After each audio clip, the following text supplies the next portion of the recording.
أهلا بكم مشاهدينا. بونسوار إحسان. مساء الخير سناء الزول في اللون. بونسوار اتوس، مرحبا بكم في البرنامج جاد اللي راكيس كل سوال في الكورونا فيروس. أهلا بكم مشاهدينا. إذن في هذه النشرة الخاصة على قناتكم الثانية بعنوان وحيد فيروس كورونا سنحاول الإجابة على أكثر الأسئلة تداولا بيننا هذه الأيام، أطرحها أنا أنت بعضها ورد على لسان من استمعنا إليهم قبل قليل. ماذا عن طبيعة الإجراءات التي اتخذتها الحكومة؟ أين نحن اليوم من جائحة العالم؟ ما هو مصير الموسم الدراسي بعد تعليق السنة الدراسية إلى إشعار آخر؟ ثم اليوم المغرب مغلق تماما برا بحرا وجوا، كيف أحمي نفسي إحسان من كورونا وغيرها؟ كثير من الأسئلة سنحاول الإجابة عليها الليلة. Une édition donc entièrement consacrée au coronavirus pour répondre à toutes vos interrogations et tenter aussi de dissiper vos craintes. Nous allons également parler de ce qui est devenu une véritable épidémie, celle des fausses informations, les fake news, qui sont presque immaîtrisables sur les réseaux sociaux. Nous parlerons également et très longuement de la prévention et des gestes barrières à la maladie. وضيوفنا إحسان الليلة خلال هذه النشرة مديرية علم الأوبئة ومحاربة الأمراض المتعفنة بوزارة الصحة، ضيفنا محمد ليوبي، ضيفتنا الدكتورة أمينة فهام مديرة مستشفى مولاي يوسف بالدار البيضاء، وإحسان نستضيف أيضا البروفيسور عدنان الرمال أستاذ جامعي باحث في علم البيولوجيا. وعن وزارة التربية الوطنية سيحضر معنا الأستاذ الشفيقي والسيد ناجي الأمجد. إحسان هو خبير في التواصل. On sera également en direct de l'Institut Pasteur de Casablanca, de l'hôpital Moulay Youssef, toujours de Casablanca, et on retrouvera nos correspondants en direct également de Tanger et Marrakech. Mais avant de démarrer cette édition, le dernier bilan de la situation au Maroc, comme on le voit derrière nous, le nombre de cas confirmés est passé à 28 aujourd'hui, avec 11 nouveaux cas, tous en provenance de pays étrangers. إذن الأرقام كما سيظهرها اللحظة المخرج عبد العالي بويطة. الحصيلة الرسمية تتحدث إحسان عن 28 مصابا، 122 حالة إصابة تأكد أنها سليمة تماما من الفيروس. إذن 28 مصابا، 122 حالة سليمة تماما إحسان من فيروس كورونا. وسنتوجه مباشرة إحسان إلى مصلحة ألو يقظة في الرباط، طبعا هذه المصلحة التي تستقبل العديد من المكالمات يوميا. إذا عبد الحميد المرابط ينضم إلينا من مصلحة ألو يقظة. أهلا بك عبد الحميد المرابط. نعلم جيدا أن المصلحة تشتغل في يوم أحد الساعة 9:30 ليلا، ما زال الناس تتلقى مكالمات هاتفية داخل المصلحة. مديرية علم الأوبئة عبد الحميد. نعم سناء، نحن هنا في مديرية علم الأوبئة ومحاربة الأمراض، وتحديدا بالمركز الوطني لعمليات طوارئ الصحة العامة الذي يشرف على مركز نداء ألو يقظة القلب التواصلي النابض لوزارة الصحة، حيث يعمل أطباء وممرضون وموظفون على تلقوا تكوينا خاصا في مجال التحسيس والتوعية الطبية على توفير المعلومة الضرورية للمواطنين عبر الرقم الاقتصادي ألو يقظة الذي استقبل منذ 26 يناير الماضي إلى حدود الساعة 6 من مساء اليوم أزيد من 8600 مكالمة. هذا الرقم المتاح على مدار الساعة وطيلة أيام الأسبوع يروم تقديم أجوبة للمسافرين ولعموم المواطنين ولمهني الصحة في القطاعين العام والخاص، وكذلك لبعض الشركات والبعثات الدبلوماسية المقيمة بالمغرب حول كل ما يتعلق بالفيروس وطرق الوقاية منه، وكذلك الإجراءات المطلوبة عند السفر إلى الخارج وكيفية التعامل مع الحالات التي يشتبه في إصابتها بأعراض الوباء. هذه الحالات بالخصوص يتم متابعتها من قبل طاقم طبي مختص عبر الهاتف، إذ يتم توجيهها إلى أجنحة العزل بالمستشفيات، وتتولى فرق خاصة من الوقاية المدنية نقل نقل المشتبه فيهم إلى المؤسسات الصحية التي تتولى المتابعة وأخذ التحاليل المخبرية. للتذكير فتسارع تطورات الوضعية الوبائية عالميا وظهور حالات إصابة جديدة بالمملكة خلقت نوعا من الضغط على هذا الرقم، مما دفع بالتفكير في تعزيز آلية آلو يقظة بأرقام جهوية. وزارة الصحة تنصح المواطنين بتصفح الموقع الرسمي للوزارة الذي يتضمن أغلب النصائح والمعطيات التي يسأل عنها المتصلون. ولتخفيف الضغط على مركز النداء آلو يقظة، أعلنت وزارة الصحة هذا المساء في بلاغ لها أنها خصصت آلية جديدة وهي آلو 141 للمساعدة الطبية الاستعجالية. هذه الآلية ستتولى التواصل وتقديم المعلومات حول فيروس كوفيد-19. أشير فقط إلى أن أغلب المكالمات الهاتفية وردت من جهة الدار البيضاء سطات، وأغلب المتصلين هم مواطنون بنسبة 90% مقابل حوالي 10% لمهني الصحة. وقد أجدت التواصل عبد الحميد المرابط من مصلحة آلو اليقظة الدوائية. طبعا المصلحة إحسان تتواجد بمديرية علم الأوبئة ومحاربة الأمراض المتعفنة بوزارة الصحة بالرباط. Un petit récapitulatif Sana, pour nos téléspectateurs francophones de ce que vient de dire Abdelhamid El Morabit. On va surtout rappeler que c'est une cellule de veille qui fonctionne 24 heures sur 24, 7 jours sur 7 et qui répond à toutes les questions des citoyens sur les spécificités de la maladie, les précautions à prendre, le dispositif national de veille, mais également les mesures de riposte prévues par les autorités. Alors سناء دابا هذه واحد المده اسابيع باش كلنا كنستعملوا واحد المصطلح اللي هو كورونا فيروس كوفيد 19. شنو هو بالضبط هذا الفيروس؟ هذا الشيء اللي غادي تعرفوا. اذا قبل ذلك آلو يقظة كما اشار الى ذلك عبد الحميد المرابط، الرقم قد ظهر قبل لحظات على الشاشه.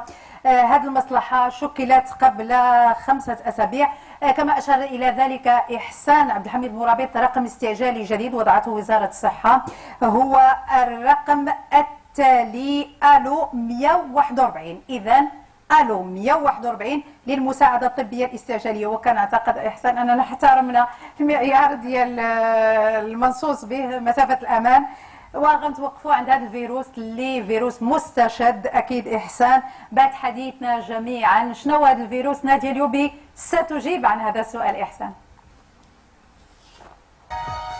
فيروس إنكوف 2019 أو وفق التسمية الجديدة كوفيد-19 وسلالة جديدة من الفيروس لم يسبق اكتشافها لدى البشر وتنتمي إلى عائلة فيروسات كورونا، وهي فصيلة واسعة الانتشار تسبب أمراضا تتراوح بين نزلات البرد الشائعة والأمراض الأشد حدة.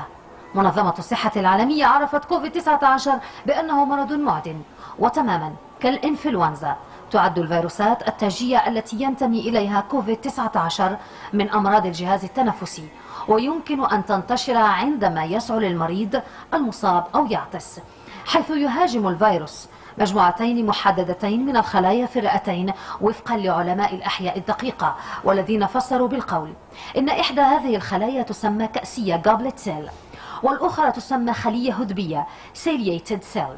فالخلية الكأسية تنتج المخاط الذي يشكل طبقة مرطبة على القناة التنفسية، وهذا أمر مهم في الحفاظ على رطوبة الرئتين. أما الخلايا الهذبية فهي خلايا لها شعيرات تتجه نحو الأعلى، ووظيفتها أن تقوم بتجريف أي مادة مؤذية عالقة في المخاط كالبكتيريا والفيروسات وجزيئات الغبار باتجاه الحلق للتخلص منها. بالمقابل يقوم فيروس كورونا بإصابة هاتين المجموعتين من الخلايا وقتلها، فتبدأ أنسجتها بالسقوط والتجمع في الرئتين وإصابتهما بالانسداد، مما يعني أن المريض يصاب بالتهاب رئوي حاد.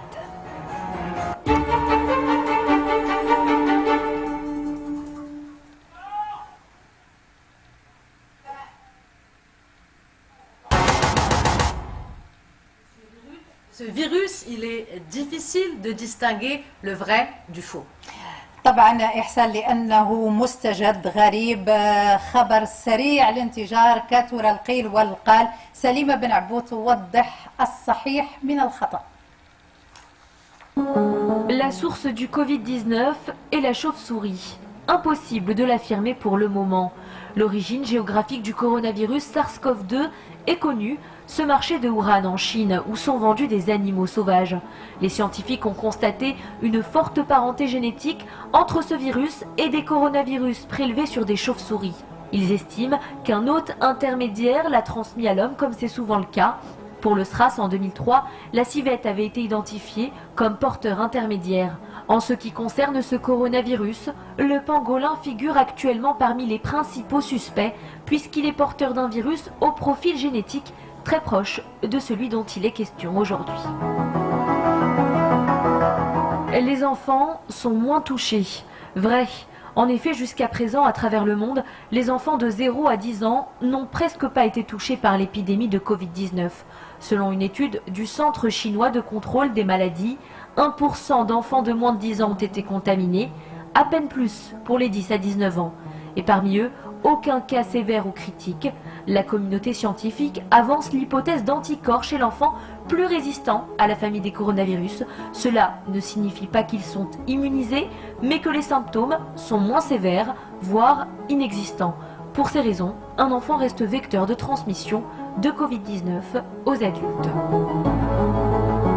Boire de l'eau toutes les 15 minutes protège du coronavirus. C'est faux. L'Organisation mondiale de la santé a immédiatement démenti ces informations qui ont circulé dès février sur les réseaux sociaux.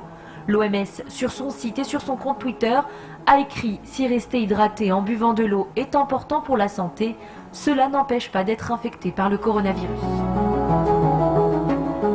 Ce virus résiste-t-il moins aux températures élevées? L'hypothèse revient régulièrement dans les débats, notamment au début de l'épidémie lorsque l'Afrique était encore épargnée.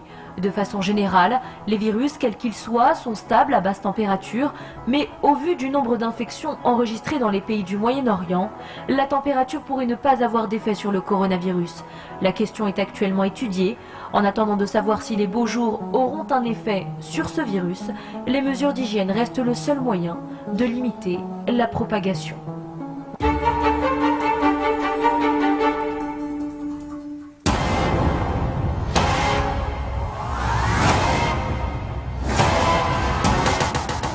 Maintenant, le premier invité de cette édition, Mohamed Lioubi, directeur de la direction de l'épidémiologie et de lutte contre les maladies au sein du ministère de la Santé.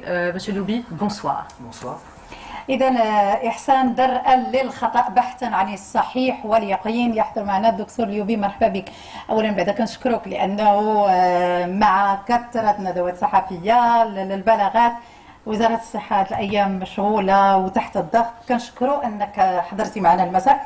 واش عندنا شي أرقام جديدة قبل ما توصل عندنا الدخول بلاطو؟ كاينة شي أرقام جديدة حول الحصيلة تغيرات الوضعية الوبائية في المغرب؟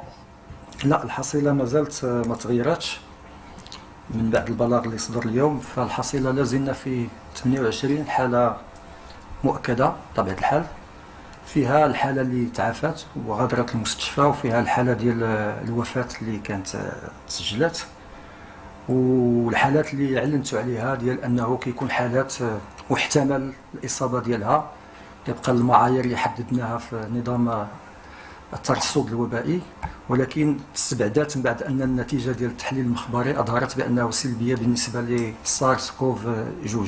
دائما ملي بدات كورونا وحنا كنتكلموا على الحالات المحتمل اصابتها، بغينا نبسطوها زعما الناس ملي كنقولوا حاله محتمل الاصابه ديالها، واش كان خصنا ضروري نديروا لها التحليل؟ وشنو كتقول هذه النتائج باش كنوصلوا للمحتمل الاصابه ديالها؟ بطبيعة الحال باش نعرفوا حالة مؤكدة ديال المرض ديال كوفيد 19 كيخصنا يكون واحد المعايير باش كنعرفوا بلي هذيك الحاله راه يمكن مصابه بهذاك الفيروس. هذوك المعايير حددناها، سي سكون ابيل اون ايبيديميولوجي لا ديفينيسيون دو كا، تعريف بالحاله. ديك التعريف كيكون واسع كندخلوا فيه المعايير، ولكن ما كنديروش فيه الشروط بزاف باش كيمكن لنا نلتقطوا جميع الحالات اللي فيهم ولو بالدارجه كنقولوا ولو فيهم ريحه ديال الفيروس. حيت احيانا دكتور كيجي واحد الشخص مثلا كيقول لك بغيت ندير التحليله، بغيت نتاكد. واش اي شخص ممكن يدير هذه التحليله ولا خصو تبان عوارض ولا نتائج اللي خصنا دفعنا انا نديروا التحاليل؟ لا، هذا هو اللي كنشرحه انا، لانه خص ولا بد نطبقوا واحد المعايير، لان حنا في واحد الوضع في البلاد ديالنا ديال الفيروس ما انتشرش.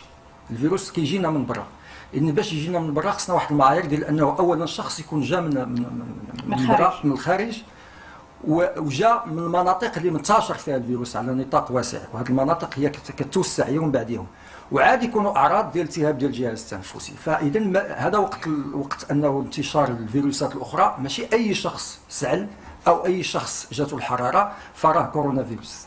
هذا علاش كنديروا التعريف بالحاله، وعاد كنجمعوا واحد العدد كبير وكنديروا التحليل المخبري هو اللي كيعطينا واش حاله مؤكده او حاله نتهناو من ناحيتها ماشي حاله ديال كورونا فيروس. Sidoubi, on a vu que la propagation de la maladie se fait en plusieurs stades. Dans d'autres pays, on entend dire que nous sommes, nous, en stade 1, d'autres pays en stade 2 et 3. Est-ce que vous pouvez nous éclairer sur ces stades, le 1, le 2, le 3, et où est-ce qu'on en est exactement? Alors exactement, nous avons programmé dans notre plan de veille de riposte au coronavirus 19 et nous avons projeté qu'il y aurait une évolution en 3 phases. La première phase